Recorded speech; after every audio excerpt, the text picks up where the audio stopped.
a plot to kill the president of Burkina Faso, a betrayal by his own family, and a dangerous gift from France.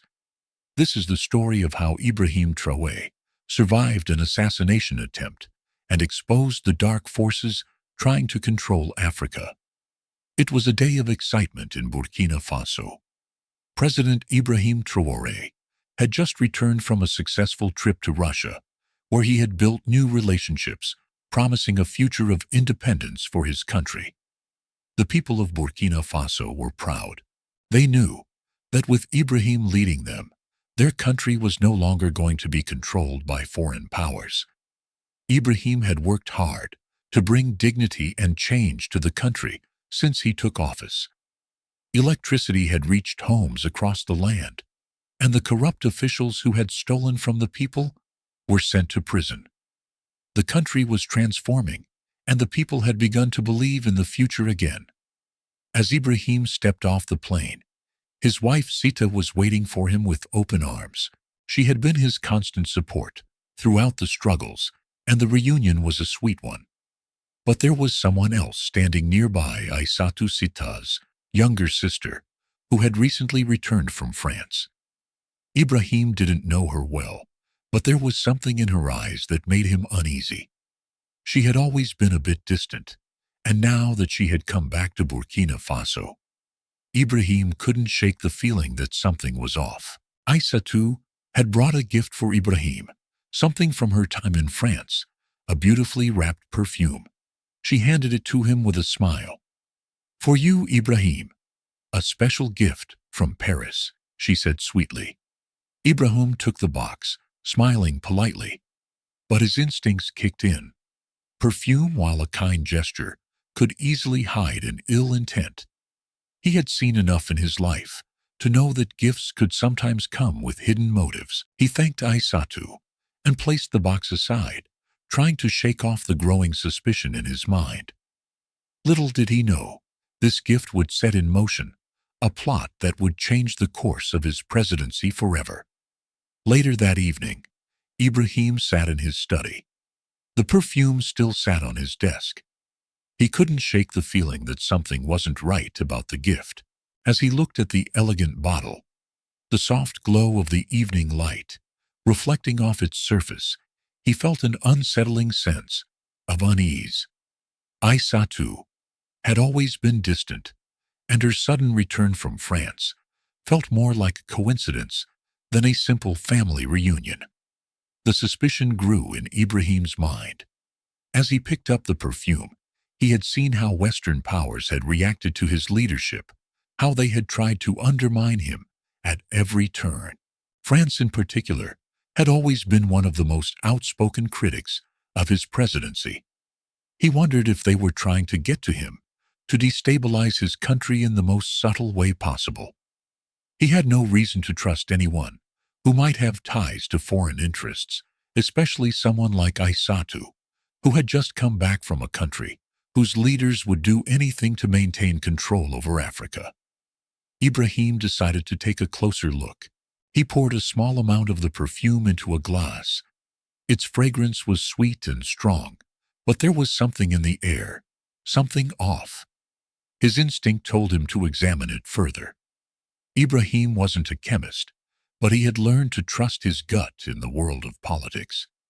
He took a sample of the perfume to a trusted colleague, a scientist who had helped him on previous occasions. The scientist took a quick look at it and immediately ran tests. As Ibrahim sat in his office, he couldn't help but feel the weight of the moment. He had always been aware that danger could strike from anywhere, especially from those who didn't want to see Africa rise, and especially from those who had always had a hand in controlling the continent. But the idea that someone in his own family might betray him, that was a thought too bitter to swallow. Just hours later, the scientist returned with troubling news. The perfume was laced with poison. It was meant to be a slow and undetectable kill. Ibrahim's heart sank as he realized what had nearly happened. Aissatou, his wife's own sister, had been used as a pawn in a dangerous game. But who was behind it? Was it just her? Or was there something bigger at play? Forces beyond Burkina Faso, manipulating the strings from afar. Ibrahim knew that he had narrowly escaped death, but the more pressing question was who would want him dead, and why. With his mind racing, he immediately called for a private meeting with Sita. The weight of this discovery was too much to carry alone. He had to tell her the truth, even if it shattered her world. When he told Sita about the poison, her face went pale with shock and disbelief. She struggled to understand how her own sister could be involved in such a plot. But as the pieces of the puzzle began to fall into place, the truth became undeniable. Aissatu had not acted alone. Ibrahim suspected that powerful forces, particularly from the West countries like France, who had so much to lose from his leadership, were involved in orchestrating this assassination attempt. Sita, though devastated, was resolute.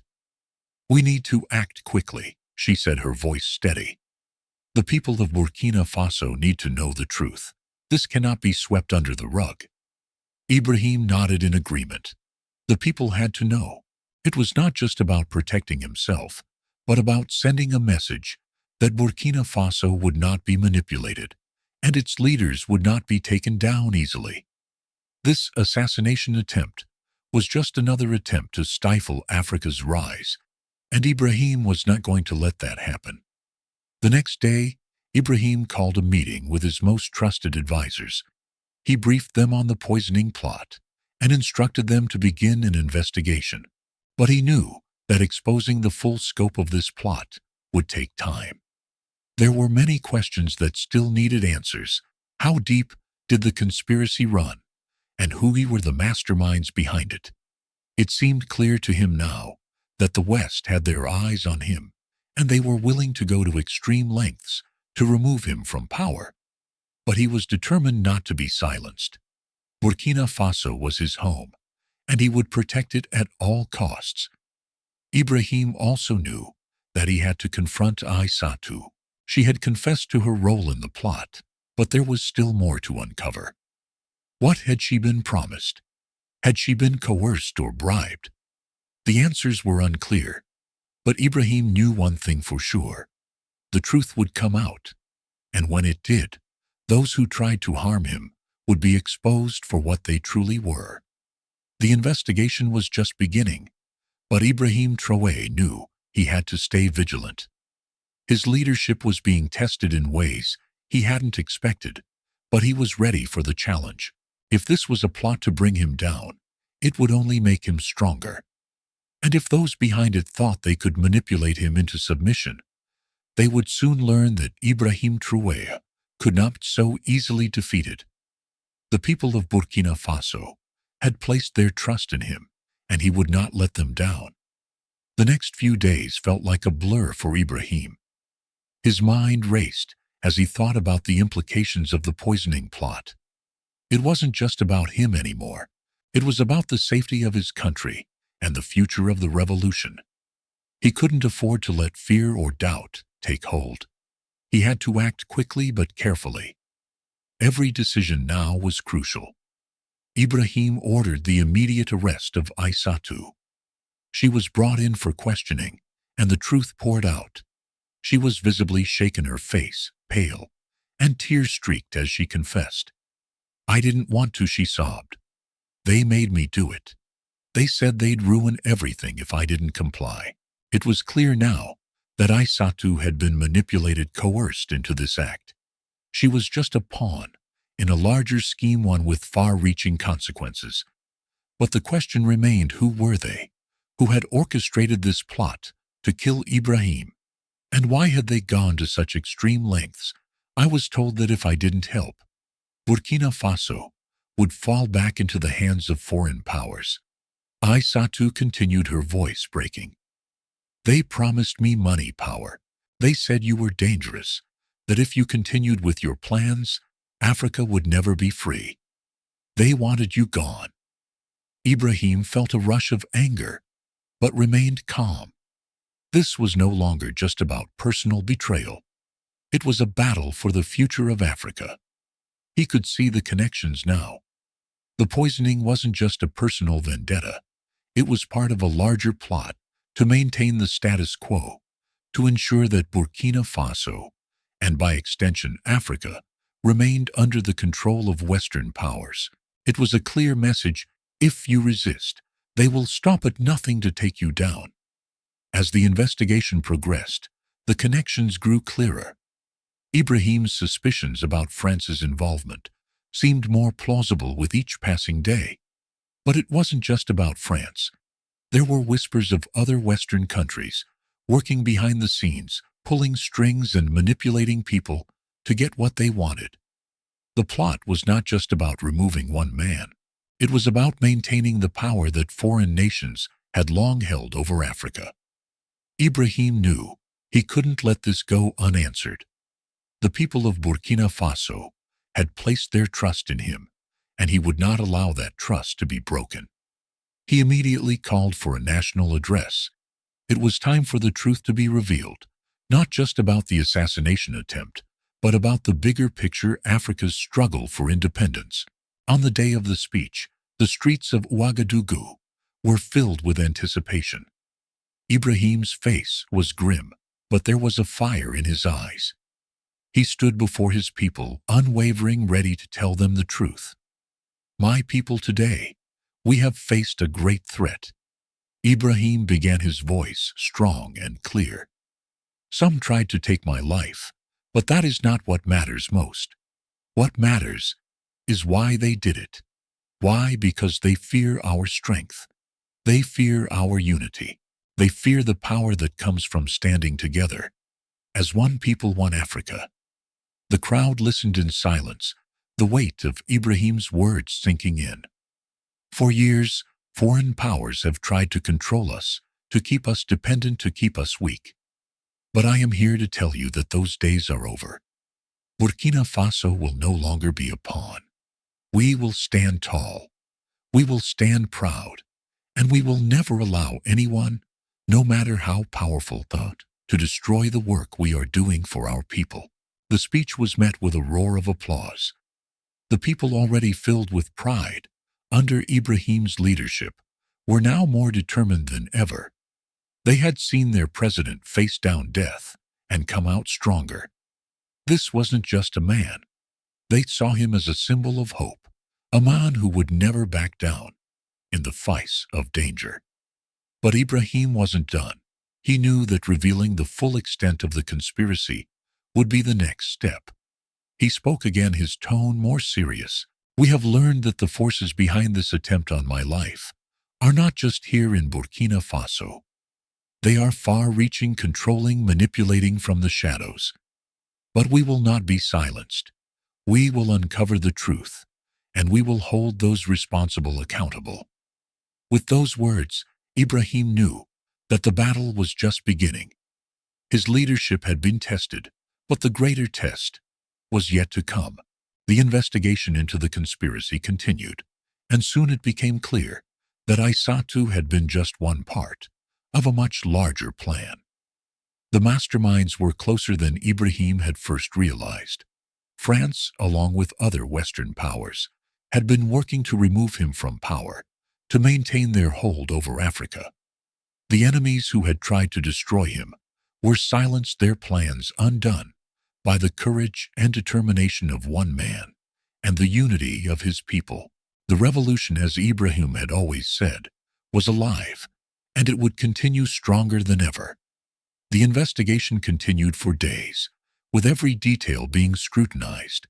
Ibrahim Traoré's team worked tirelessly to uncover the full scope of the plot against him. As more evidence came to light, the connections became undeniable. Aissatu, while a pawn in this scheme, had been in contact with powerful figures abroad, figures with ties to governments who had long wanted to see Ibrahim's leadership fail. What they had attempted was more than just an assassination. It was a direct attack on Africa's sovereignty.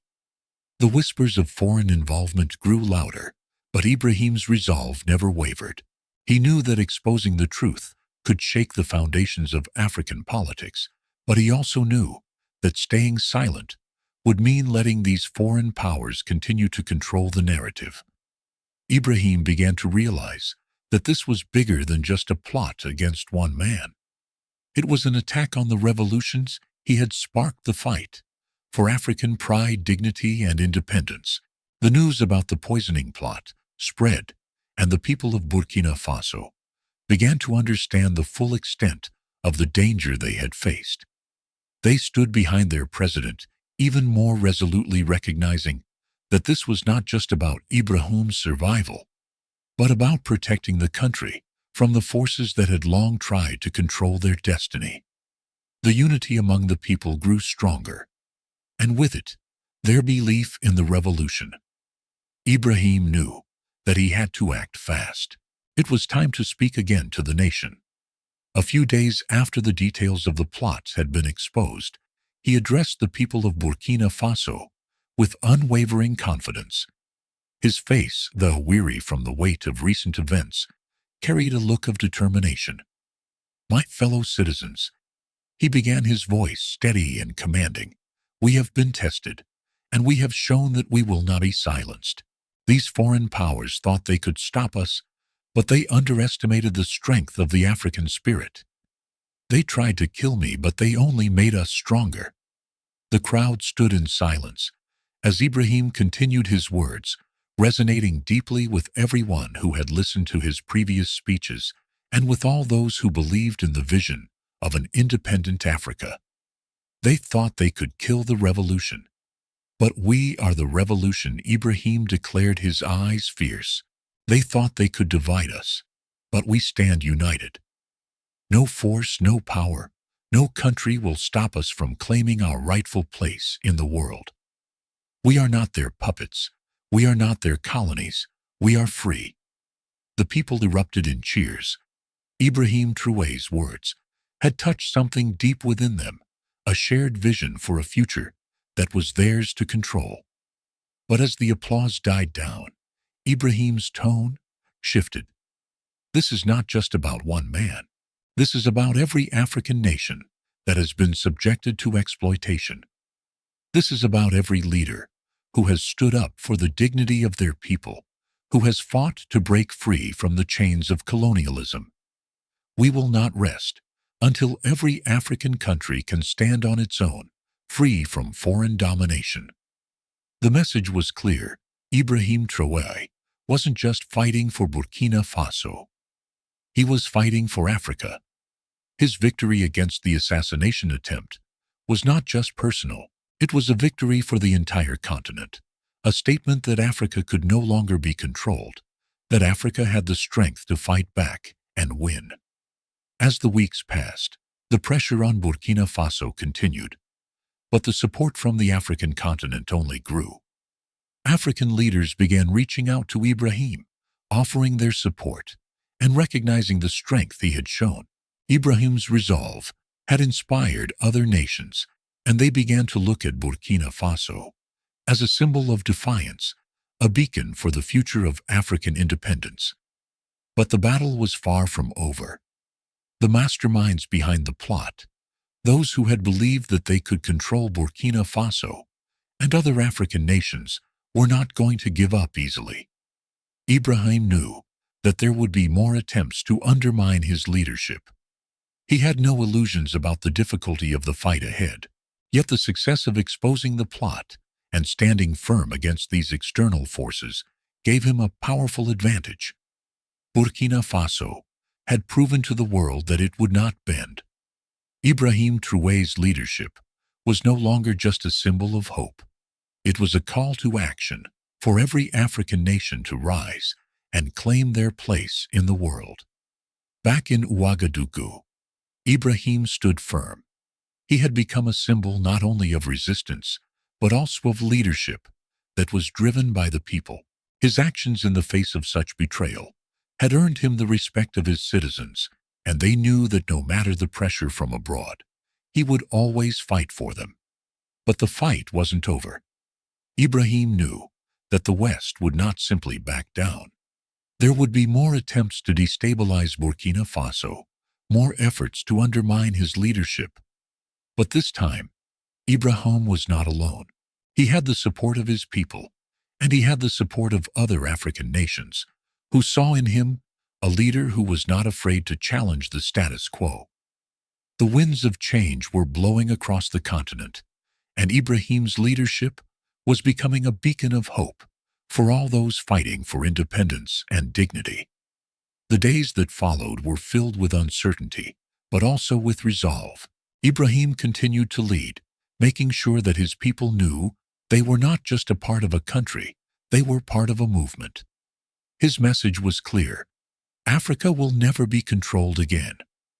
The revolution had begun, and it would continue until the last vestiges of colonial influence had been driven out of the continent. The world watched as Burkina Faso's president refused to be silenced, as he refused to be intimidated. His enemies had tried to destroy him, but in the end, it was their plot that was exposed. The truth had come to light, and those who sought to harm him were humiliated by the very people they had tried to control. Burkina Faso stood tall, stronger than ever before, and Ibrahim Traoré, the leader who had faced down death, was now more than just a president. He was the embodiment of Africa's fight for freedom. In the days following the public revelation of the conspiracy, the political landscape shifted dramatically.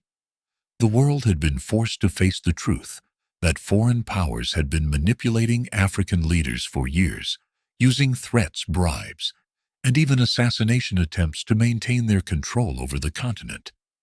Ibrahim Traoré's courage in exposing the plot had ignited a fire not just in Burkina Faso, but across Africa. The people once fearful and oppressed were now emboldened. They saw that they could stand up to the world's most powerful countries and still survive. More than that, they could thrive. Ibrahim's leadership became an example for other African nations. Leaders from across the continent sent messages of support, applauding his bravery and expressing their solidarity with Burkina Faso. It was clear now that this wasn't just a personal victory for Ibrahim. It was a victory for the entire continent. The message was clear: Africa would no longer accept being silenced or controlled.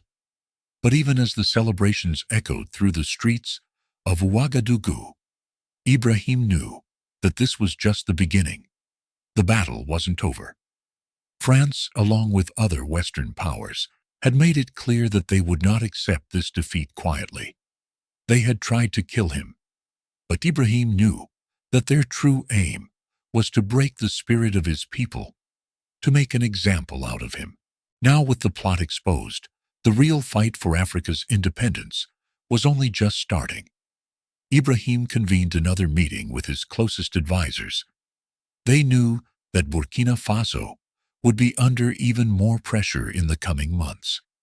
The Western world would not let go of its grip on Africa so easily, and the threats would only grow stronger. But Ibrahim remained calm. "We are stronger than they think," he said, his voice steady. "This is our time. The world will know that Africa stands united, and we will not be controlled. We have the truth on our side, and no matter what they throw at us, we will not bend." The people of Burkina Faso, emboldened by their president's strength and unwavering resolve, began to take action in their own ways. Markets that had once been controlled by foreign interests now saw more local producers gaining influence. Farmers who had been dependent on foreign companies for their seeds and supplies began to look inward, seeking sustainable ways to grow and build without outside help.